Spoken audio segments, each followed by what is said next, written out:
হয়েছে। তা কবে ধান কাটা হবে পুটির বাবা? ধান তো একেবারে পেকেই এসেছে, সপ্তাহখানেকের মধ্যে ধান কাটতে হবে। বেশ বেশ, তাহলে তো ভালোই হলো। এই মাসের শেষের দিকেই তো নবাব বাহাদুরকে শস্যের খাজনা পাঠানোর কথা। হ্যাঁ মহারাজ, এবারে নবাব বাহাদুর খুশি হবে। ঠিক বলেছ গোপাল।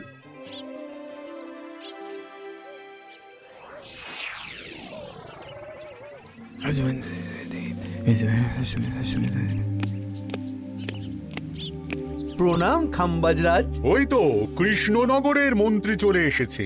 ও, এর কথাই তুমি বলেছিলে? হ্যাঁ, ওই রাজ্যের সব খবরাখবর আমায় দেয়। ইনি কে? ইনি হলেন জমিদার কেশকান্ত বর্মন, আমার রাজ্যেরই দক্ষিণ পশ্চিম গ্রামের জমিদার, আমার প্রিয় বন্ধু। নামটা বেশ অন্যরকম, কেশকান্ত। আসলে ওদের বংশ পরম্পরায় সকলের উন্নত ঘন কেশ আছে, তাই ওদের পরিবারের সবারও নামে একটা করে কেশ আছে। আমি খাম্বাজ রাজের সৌমিত্র এবং সুপরামর্শদাতা। কিছুদিন আগে আমার মাথায় খুব খুশকি হচ্ছিল, মাথার চুল পাতলা হয়ে আসছিল। কিন্তু আমার পরামর্শে একটা তেল মাখতেই মহারাজের মাথার চুল এখন ঘন হয়ে উঠেছে, আর কোনো সমস্যা নেই। বাবা বাবা, ভালো ভালো ভালো। এবার তাহলে কাজের কথাটা বলে দিন। এবারে তো শুনলাম তোমাদের রাজ্যে অনেক ধান উৎপাদন হয়েছে, তাই স্বাভাবিকভাবে নবাব বাহাদুরের কাছে রাজস্ব অনেক বেশি দেবে, কি তাই তো? হ্যাঁ, এবারে রাজস্ব দানে কৃষ্ণনগরই প্রথম হবে। না, তা হবে না। নবাবের কাছে অত ধান পৌঁছবে না, এমনকি কৃষ্ণচন্দ্রের কাছেই চাষিরা বেশি ধান রাজস্ব দিতে পারবে না। সেটা কি করে হয়? পাকা ধানে মই দিতে হবে। বললাম না, ও আমার সুপরামর্শদাতা।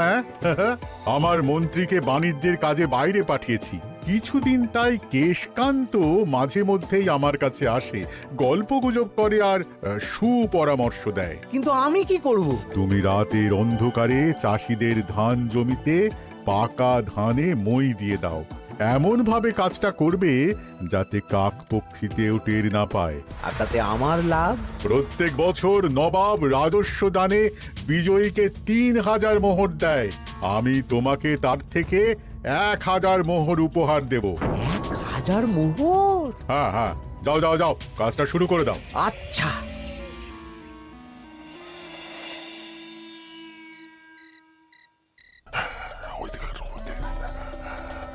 তাহলে আর দেরি কেন, মন্ত্রী মশাই কথা মতো কাজ শুরু কর। হ্যাঁ হ্যাঁ, চল।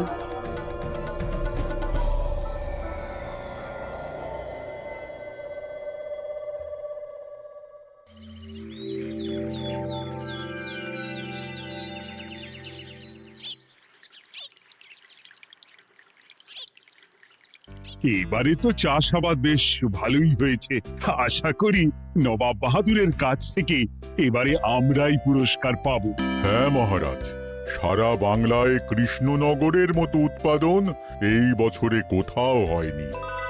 সর্বনাশ হয়ে গেছে মহারাজ, সর্বনাশ হয়ে গেছে। কি সর্বনাশ হয়েছে গো পুটির বাবা? গতকাল রাতে আমাদের সব জমির পাকা ধানে মই দিয়ে দিয়েছে। সে কি? এবার আমরা কি করব মহারাজ? কাদের কাদের জমিতে হয়েছে এসব? যেই জমিতে তাকাবেন সেই জমিতেই এই কাণ্ড, ধান ঝরে সব মাটিতে পড়ে আছে। এবার আমরা কি করব? হায় হায় হায়, এবার আমাদের রাজ্যের কি হবে? নবাব বাহাদুরকে তো জবাব দিতে পারবো না। বড় বিপদ হয়ে গেল, রাজ্যে গ্রহের প্রকোপ নেমে এলো। ও, আর কদিন পরেই আমার টেকে আসবে 1000 মোহর। ঠিক আছে, তোমরা সবাই এখন বাড়ি যাও। না, আমার মন মেজাজ ভালো নেই।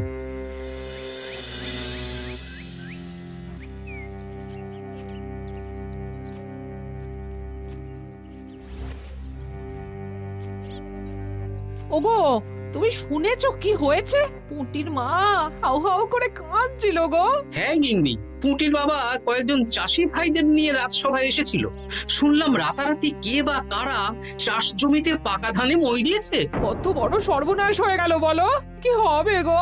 কি যে হবে ভগবান জানে। বলি তুমি পারলে না পুঁটিদের একটু সাহায্য করো। হ্যাঁ, আমি মনে মনে ভেবেই রেখেছি বুঝলে, এবার বেতন পেলে পুঁটিদের বাড়িতে মাসোহারার জিনিসপত্র দিয়ে আসবো। নবাব বাহাদুরের কাছে মহারাজ খাজনা কিভাবে দেবেন?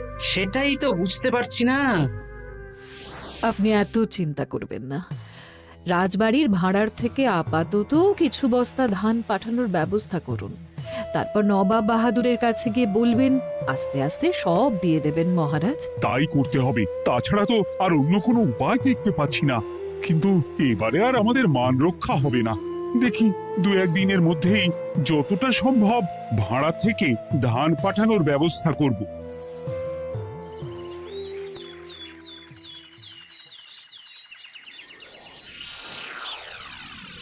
এই বছর 10,000 বস্তা ধান রাজস্ব এসেছে খাম্বাজ রাজ্য থেকে, 7,000 বস্তা ধান এসেছে বর্ধমান রাজ্য থেকে, আর মাত্র 100 বস্তা এসেছে কৃষ্ণনগর থেকে। তাই এই বছরের বিজয়ী রাজ্য হচ্ছে খাম্বাজ রাজ্য। খাম্বাজ রাজ্যের রাজার হাতে 3,000 মোহর উপহার হিসেবে তুলে দিচ্ছেন। আর কৃষ্ণচন্দ্র, তোমার রাজ্যের এরকম হাল কেন? এবারে আমাদের সমস্ত রাজ্যের পাকা ধানে কেউ বা কারা মই দিয়ে দিয়েছে। সেসব তোমার মাথা ব্যথা। আমার ধান কোথায়? 100 বস্তা ধান রাজস্ব, কম করে 800 বস্তা ধান রাজস্ব দেওয়ার কথা, কিন্তু তুমি তোমার কথার খেলাপ করেছো। এই বছর আমি নিরুপায় জাহাপানা। আমিও নিরুপায়। হয় তুমি আগামী 1 সপ্তাহের মধ্যে আমাকে 5,000 মোহর দেবে, নইলে কৃষ্ণনগরের সিংহাসন থেকে সরে যাবে। এত বড় শাস্তি দেবেন না নবাব বাহাদুর। আপনি অন্তত মাস 6 সময় দিন, আবার ধান চাষ করিয়ে আপনাকে প্রাপ্য ধান দেওয়া হবে। বেশি কথা বলছো কৃষ্ণচন্দ্র। তুমি 5,000 নয়, 6,000 মোহর 1 সপ্তাহের মধ্যে দেবে। বেটা গোপাল বেশি পাকা, অত কথা বলতে কে বলেছিল? গোপাল, এটা তুমি কি করলে? হায় হায় হায়!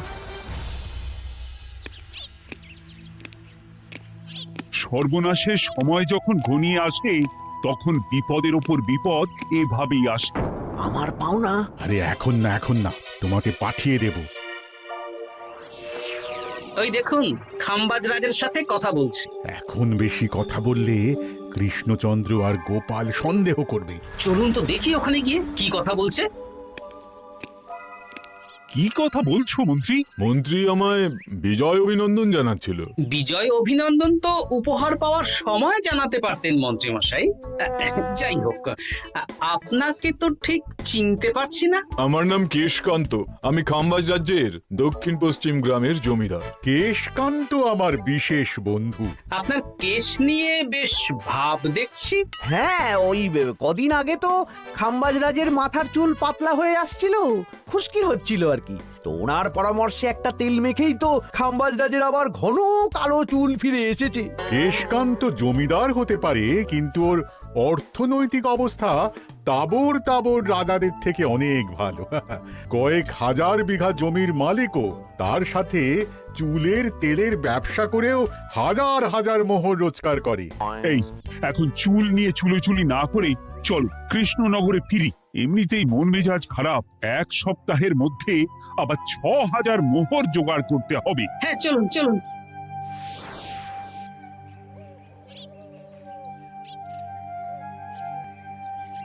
আচ্ছা মন্ত্রীমশাই, আপনি এই কেশকান্ত জমিদারের ব্যাপারে এত কিছু জানলেন কি করে?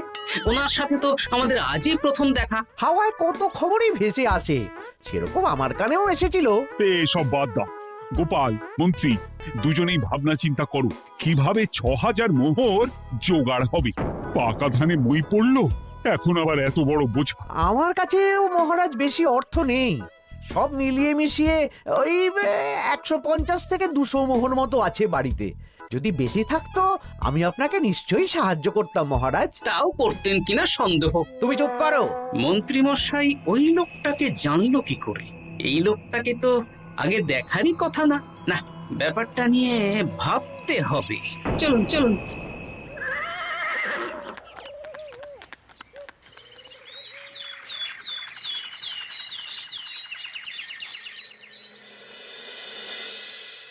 বুঝলে গিন্নি, 1 সপ্তাহের মধ্যে মহারাজকে 6,000 মোহর জোগাড় করতেই হবে, নইলে সিংহাসন ছাড়তে হবে।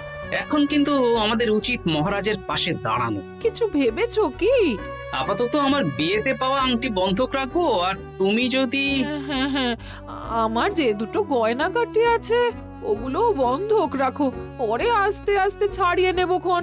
দেখি বাকি সভাসদদেরকেও বলবো, যে যতটা পারে, তারপর ভগবানই ভরসা।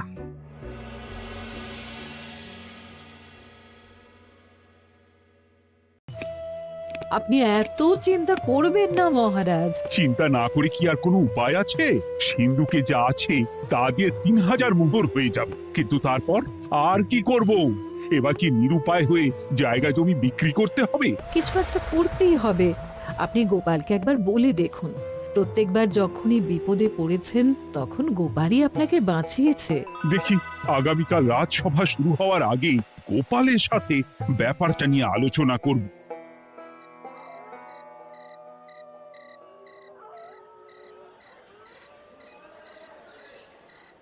এই যে শ্যাকরা, কি করছো? এই তো, বলুন। শোনো, আমার গিন্নির জন্য একটা হীরের হার বানাতে হবে, ওই 1000 মোহরের মধ্যে। 1000 মোহরে তো হীরের নাক, কান, গলা, হাত, পা সব গয়না, এই সব গয়না হয়ে যাবে মন্ত্রী মশাই। তাহলে বানাও, এই নাও 1000 মোহর। ওরে বাবা, মন্ত্রী মশাই, 1000 মোহর! এই মন্দার বাজারে এত মোহর কোথায় পেলেন? গতকালই তো বললেন আপনার কাছে 150 থেকে 200টা আছে। সে যেখান থেকেই পাই, তাতে তোমার কি? না, আমার কিছু না। শ্যাকরা, আমি কয়েকটা গয়না বন্ধক রাখবো। দেখি কি আছে। এই সব মিলিয়ে এতে আমি 15 মোহর দিতে পারবো। বেশ, তাই দাও। আমি আমি ধীরে ধীরে শোধ করে গয়নাগুলো ছাড়িয়ে নেব। হ্যাঁ, মন্ত্রীর ব্যবহারগুলো বেশ সন্দেহজনক লাগছে। দেখি, গুপ্তচরকে কাজে লাগাতে হবে, মন্ত্রীর পিছনে ছায়ার মতো লেলিয়ে দিতে হবে।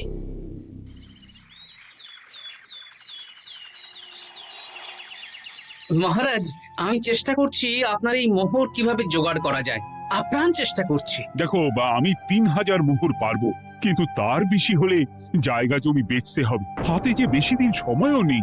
আচ্ছা মহারাজ, দেখছি।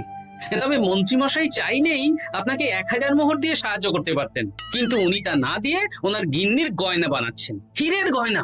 দেখি, মন্ত্রী তো কালকেই বলল ওর কাছে 150 থেকে 200 মোহর আছে মাত্র।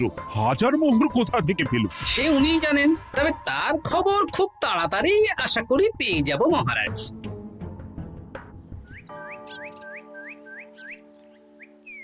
কাজটা একদম ঠিক করলেন না মন্ত্রী মশাই। আপনার কথা শুনে আমরা সবার জমির পাকা ধানে মই দিলাম, কিন্তু আমরা একটা পয়সা পেলাম না। আপনি যে এই কাজ করার জন্যে খাম্বাজ রাজার কাছ থেকে ওই 1000 মোহর উপহার পেলেন, সেটা দিয়ে গিন্নির গয়না বানাতে দিলেন, কিন্তু আমাদের বেলায় লবডঙ্কা। আরে তোদেরকেও দেবো, একটু সবুর কর, আগে গিন্নির মাথাটা ঠান্ডা করি। না না, আমাদের এক্ষুনি চাই। আরে এক্ষুনি কি করে দেবো, আমার হাত খালি।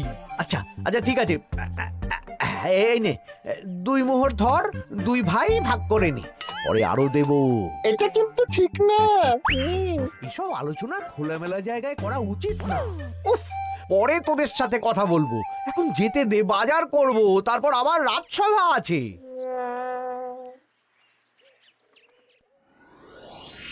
আচ্ছা, এই ব্যাপারটা মহারাজকে আর গোপাল দাদাকে জানাতে হবে।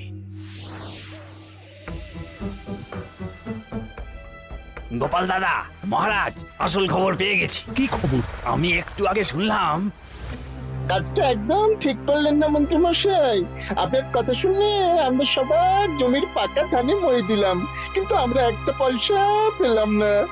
আরে তোদেরকেও দেবো, একটু সবুর কর। মন্ত্রী, আমি না তোমাকে বেরেই ফেলবো। মহারাজ, মন্ত্রী মশাই এখানে গৌণ, উনি অর্থের লোভে এসব করেছেন, আর ওনাকে দিয়ে করিয়েছেন খাম্বাজ রাজ। হ্যাঁ, যাতে এবারে বিজয়ী হতে পারেন। তাই আপনি এই খবর 5 কান করবেন না মহারাজ। আমি খাম্বাজ রাজ আর ওই কেশকান্তর কাছ থেকে ক্ষতিপূরণ ঠিক আদায় করে আনব। কিন্তু কিভাবে? শুনুন তাহলে।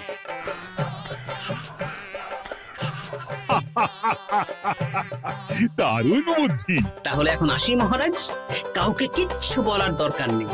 আপনি শুধু আগামীকাল সন্ধেবেলা খাম্বাজ রাজের দরবারে চলে আসুন, পারলে নবাব বাহাদুরকেও সঙ্গে করে নিয়ে আসুন। হ্যাঁ।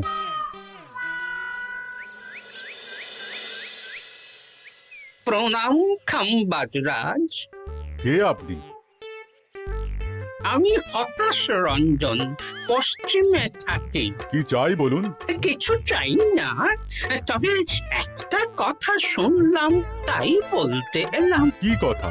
আমি শুনলাম মহারাজ আপনার মাথার চুলগুলো সব নকল। আমার এত সুন্দর চুল সব নকল? ফাজলামো হচ্ছে। আমি যদি প্রমাণ করে দিই আপনার চুল নকল, তাহলে কি? তাহলে আপনি আমাকে 100 মোহর দেবেন, আর প্রমাণ না করতে পারলে আমি আপনাকে 100 মোহর দেব। বেশ, দেখো, এক্ষুনি দেখো, আমারই তো 100 মোহর লাভ হবে। এখন না, এখন না, আজ সন্ধে বেলায়। বেশ বেশ, তখনই এসো। এবারে জমিদার কেশকান্তর বাড়ি যেতে হবে।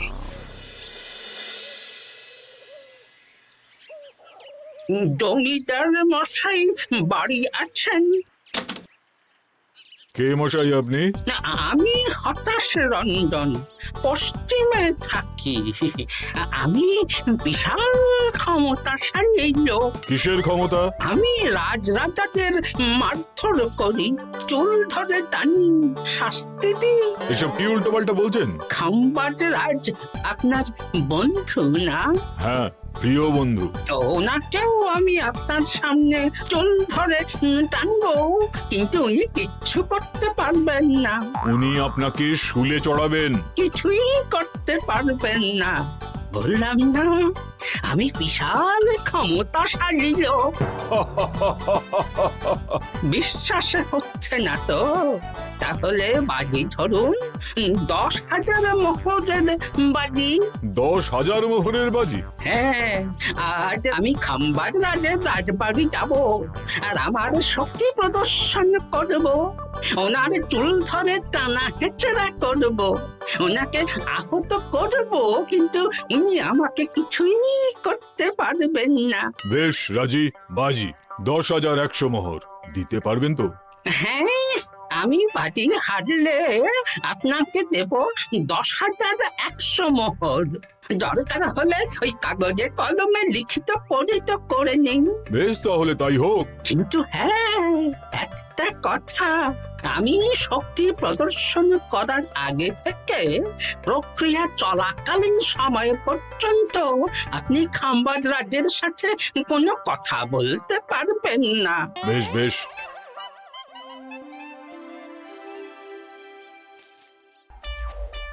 তাহলে শুরু করি। শুরু করো। এবার আমি প্রমাণ করেই ছাড়বো।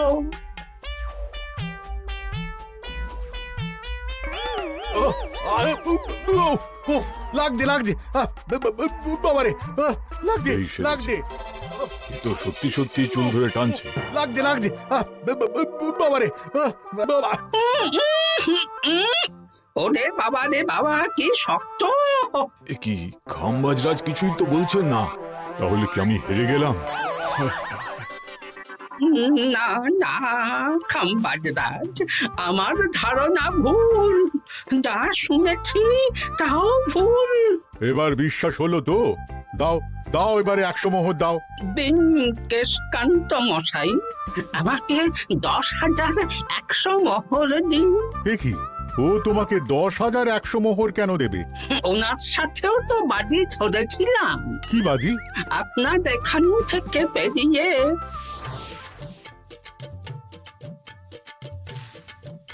এবারে দিন তো দেখি, সব কাগজ কলমে লেখা আছে। এই নাও। হায় হায় হায় হায়।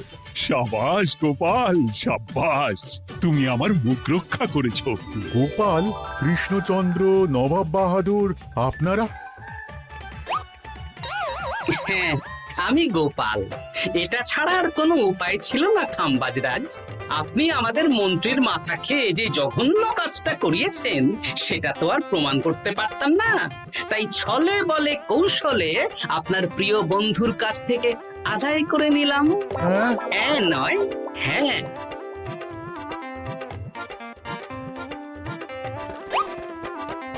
এই নিন মহারাজ।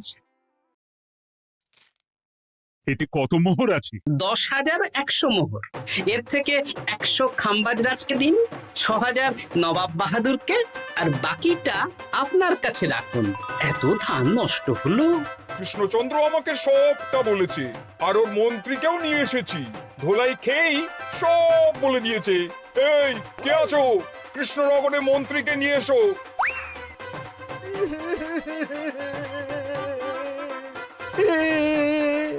মার খেয়ে আমি সব বলে দিয়েছি খাম্বাজ রাজ। উদ্ধার করে তো জাহাপানা, আমাকে ক্ষমা করে দিন।